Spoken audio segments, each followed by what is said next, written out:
Dalam gelapnya malam, ada kisah yang tak lekang oleh waktu, sebuah legenda yang berbisik dari balik nisan, tentang dendam yang terbungkus kain kafan. Kain kafan perawan bukan sekadar cerita, melainkan jeritan yang tertahan. Kisah tragis seorang gadis suci yang kematiannya menyisakan misteri.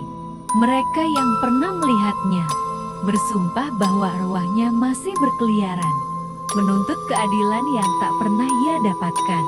Bisikan di angin malam, langkah-langkah tanpa rupa, dan bau anyir yang mendadak muncul, semuanya menjadi pertanda bahwa kain kafan itu belum bisa beristirahat dengan tenang. Malam ini, kisahnya akan terungkap.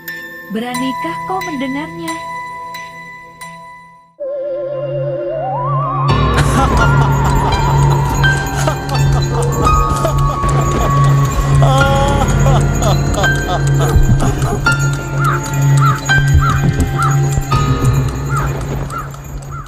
Kain kafan perawan. Di sebuah desa terpencil di Cirebon, ada sebuah rumah tua yang konon dihuni oleh arwah penasaran. Rumah itu pernah ditinggali seorang gadis bernama Sari yang meninggal secara tragis sebelum sempat menikah. Mitos yang beredar menyebutkan bahwa kain kafan yang membungkus jasadnya tak pernah lapuk, seolah menunggu sesuatu atau seseorang. Awal mula teror. Aldi, seorang mahasiswa asal Jakarta, datang ke desa itu untuk melakukan penelitian budaya. Ia menginap di rumah salah satu warga, Pak Rahmat, yang langsung memperingatkannya agar tidak mendekati rumah tua di ujung desa. Malam Jumat jangan keluar, apalagi ke rumah itu, pesan Pak Rahmat dengan nada serius. Namun, rasa penasaran mengalahkan ketakutan. Malam itu, Aldi keluar diam-diam. Saat mendekati rumah tua itu, hawa dingin menyeruak. Bau anyir tercium dari dalam. Pintu rumah yang rapuh berderit terbuka perlahan, seolah mengundangnya masuk. Di dalam, Aldi melihat kain kafan tergantung di sudut ruangan. Warnanya masih putih bersih, seolah baru saja digunakan. Tiba-tiba, suara bisikan terdengar. "Tolong aku. Kembalikan aku." Aldi terperanjat. Kain kafan itu mulai bergerak sendiri, melayang mendekatinya. Dengan panik, ia berlari keluar dan kembali ke rumah Pak Rahmat. Rahasia kain kafan. Keesokan paginya, Aldi menceritakan semuanya pada Pak Rahmat. Wajah lelaki tua itu berubah pucat. "Kain kafan itu milik Sari," katanya lirih. "Dulu, ada seorang dukun yang mencuri kain kafannya. Karena percaya kain kafan perawan bisa memberinya kesaktian. Sejak itu, arwah Sari tak tenang." Aldi merasa bersalah karena telah mengusik sesuatu yang seharusnya dibiarkan. Malam berikutnya, ia bersama Pak Rahmat dan beberapa warga melakukan ritual pengembalian kain kafan ke makam Sari. Begitu kain kafan itu menyentuh nisan, angin kencang berhembus. Terdengar jeritan melengking, lalu sunyi. Keesokan harinya, rumah tua itu ambruk, seolah tak ada lagi yang menunggunya. Namun, bagi Aldi, bayangan wajah pucat Sari masih terukir di ingatannya. Mungkinkah arwahnya benar-benar tenang? Ataukah ia masih menunggu sesuatu yang belum terselesaikan? Setelah ritual pengembalian kain kafan, Aldi merasa semuanya telah selesai. Namun, rasa gelisah terus menghantuinya. Setiap malam, ia bermimpi tentang Sari. Wajahnya pucat, matanya kosong, dan bibirnya bergerak seolah ingin mengatakan sesuatu. Tanda-tanda kematian. Suatu malam, suara ketukan terdengar di jendela kamar Aldi, awalnya pelan. lalu semakin keras. Saat ia memberanikan diri untuk melihat, bayangan putih berdiri di luar. Tubuhnya dibungkus kain kafan, tapi bagian wajahnya terlihat jelas Sari. Belum selesai. Bisik suara yang menusuk telinga Aldi. Pagi harinya, Aldi kembali menemui Pak Rahmat dan menceritakan mimpinya. Wajah lelaki tua itu tampak tegang. Sepertinya ada sesuatu yang belum terungkap, gumamnya.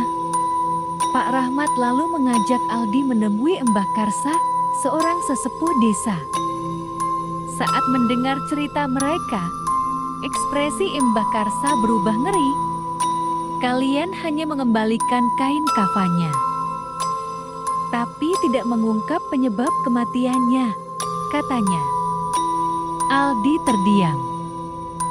Selama ini ia mengira Sari meninggal wajar. Tapi bagaimana jika tidak? Rahasia kuburan lama. Mbah Karsa membawa mereka ke makam Sari. Di sana, mereka menemukan sesuatu yang mengerikan. Makamnya sudah tergali. Dan kain kafan yang kemarin dikembalikan kini lenyap. Tiba-tiba, terdengar suara tawa pelan dari balik pepohonan. Aldi menoleh dan melihat seorang lelaki tua dengan mata tajam Darman. Dukun yang dulu mencuri kain kafan Sari. Kalian tidak akan pernah bisa menenangkan arwahnya, seru Darman. Malam itu, Aldi mengalami mimpi paling menyeramkan. Ia melihat Sari berdiri di ujung lorong yang gelap, tubuhnya berlumuran darah. Dengan suara bergetar, ia berkata, "Aku tidak mati wajar. Aku dibunuh." Aldi terbangun dengan keringat dingin. Kini ia tahu, arwah Sari tak akan pernah tenang sampai keadilan ditegakkan. Tapi siapa pembunuhnya? Dan apa hubungan Darman dengan kematian Sari? Aldi tidak bisa mengabaikan mimpi tentang Sari, kata-kata terakhirnya masih terngiang di telinga. Aku tidak mati wajar. Aku dibunuh. Jika itu benar, siapa yang bertanggung jawab atas kematiannya? Misteri pembunuhan Sari. Pagi itu, Aldi bersama Pak Rahmat kembali menemui Mbah Karsa. Mereka menceritakan tentang makam yang tergali dan kehadiran Darman. Sang dukun, Mbah Karsa terdiam lama sebelum menghela napas berat. Darman dulu pernah menginginkan Sari sebagai tumbal ilmu hitamnya, ucapnya lirih. Tapi Sari menolak, dan setelah itu, ia ditemukan tewas di rumahnya. Kami semua mengira itu kecelakaan. Aldi merasakan bulu kuduknya berdiri. Jika benar Darman membunuh Sari untuk ilmu hitamnya, itu berarti arwah Sari tidak akan pernah tenang sampai pembalasannya terwujud. Malam penuh teror. Malam itu, Aldi kembali bermimpi. Kali ini, ia melihat bagaimana Sari meregang nyawa tangannya. Dicekik oleh sosok bayangan hitam. Lalu tubuhnya ditelantarkan di lantai. Aldi terbangun dengan napas tersengal. Di luar rumah, terdengar suara rintihan. Aldi mengintip dari jendela dan melihat sosok wanita berambut panjang. Mengenakan kain kafan yang robek-robek, berdiri di bawah pohon. Itu Sari. Matanya menatap Aldi penuh harap, lalu ia menunjuk ke arah hutan di belakang desa. Aldi mengerti ada sesuatu di sana yang harus ia temukan. Rahasia di hutan terlarang. Ditemani Pak Rahmat dan beberapa warga, Aldi menyusuri hutan. Di tengah perjalanan, mereka menemukan sebuah gubuk tua milik Darman. Ketika mereka masuk, bau busuk langsung menusuk hidung. Di dalam, mereka menemukan sesuatu yang mengerikan, sebuah kain kafan yang tampak hangus di salah satu sudut ruangan.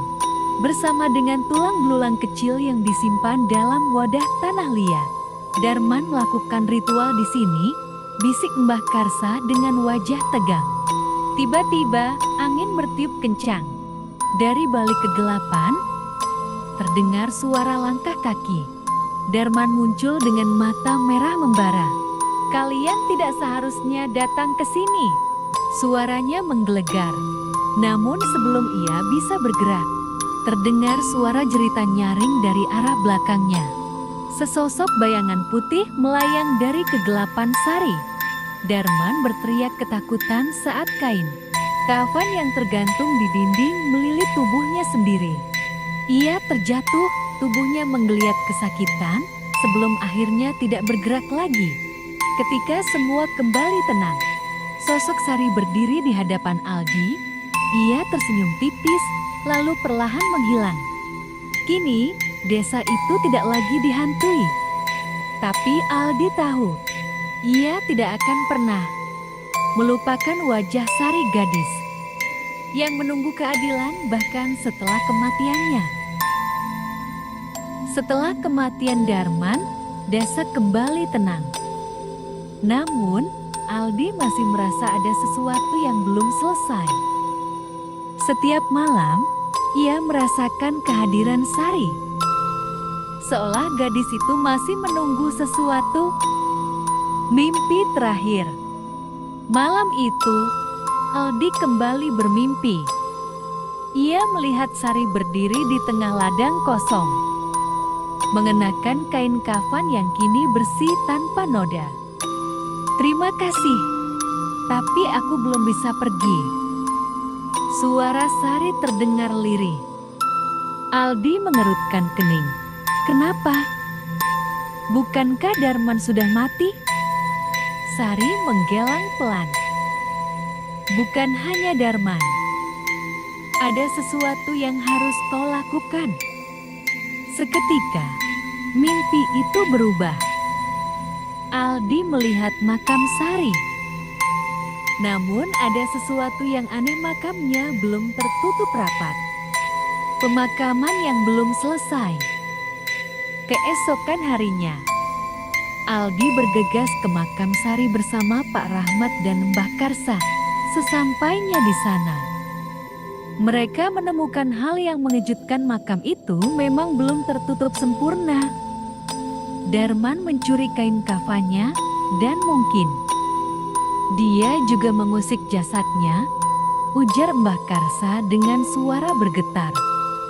Tanpa membuang waktu, mereka melakukan ritual pemakaman ulang. Tubuh Sari yang selama ini tidak bisa beristirahat akhirnya dikafani kembali dengan benar, lalu dimakamkan secara layak. Saat proses itu selesai, angin sepoi-sepoi bertiup lembut.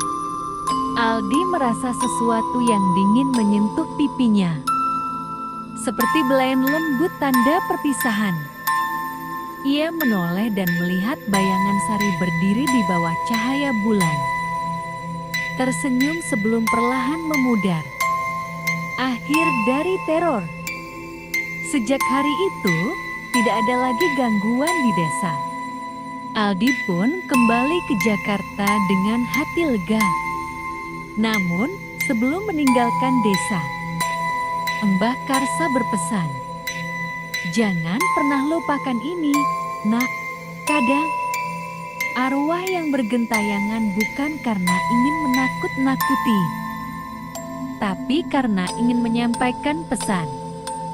Aldi hanya mengangguk. Ia tahu, meskipun kisah ini telah berakhir, bayangan Sari akan selalu menjadi kenangan yang tak akan pernah pudar.